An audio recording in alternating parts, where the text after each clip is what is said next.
What would you do if the people who humiliated you in front of everyone turned out to need you more than their next breath? This is the story of one night when arrogance met its reckoning, and two people learned the hardest lesson of their lives, on camera, in front of everyone who mattered. The evening air was thick with false sophistication. Crystal glasses clinked, laughter echoed too loud across the rooftop venue, and camera flashes painted everything in bursts of artificial light.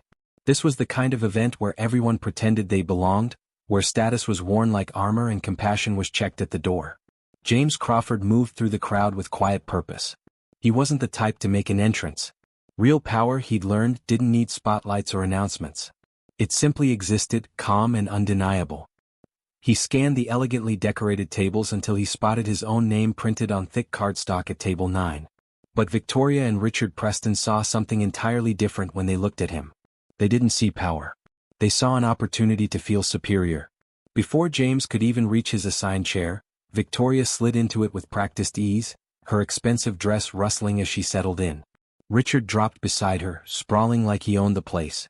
"Sorry, friend," Richard said without a trace of actual apology.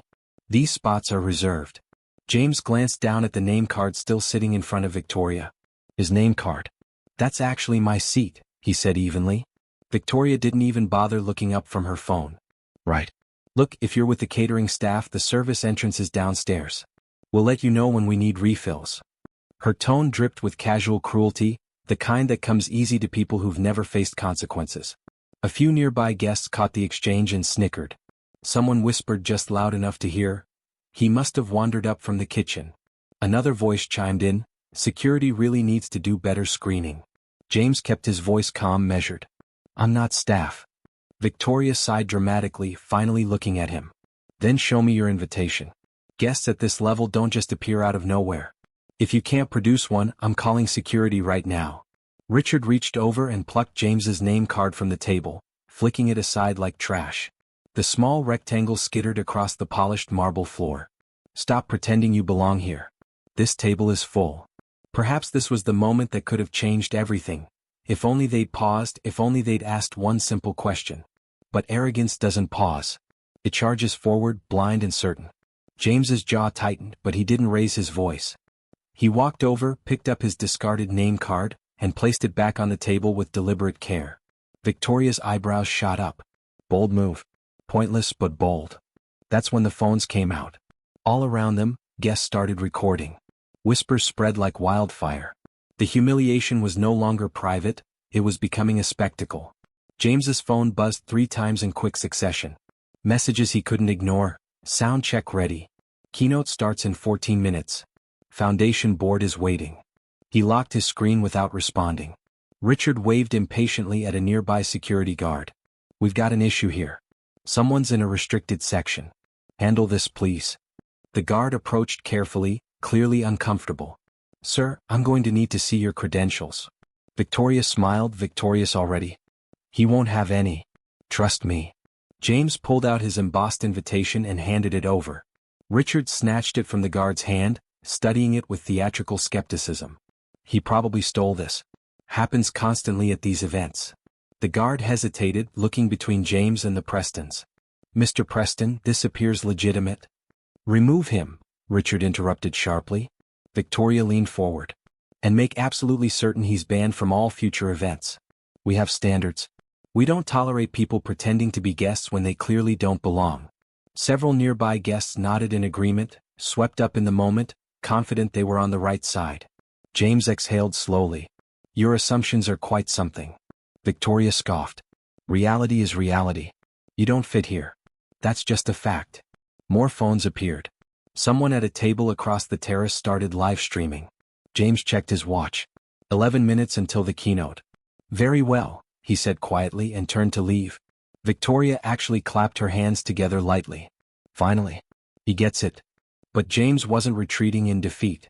He was simply letting their confidence inflate just enough, because the higher it climbed, the harder it would fall. The Prestons settled into their stolen seats, glowing with satisfaction. "These social climbers," Victoria muttered to Richard. "Always trying to push their way in where they don't belong." "Everyone here knows who actually matters," Richard agreed, scanning the crowd with proprietary satisfaction. If only they had known what was coming next. They didn't notice the subtle shift rippling through the venue. Conversations grew quieter. The orchestra stopped mid-phrase.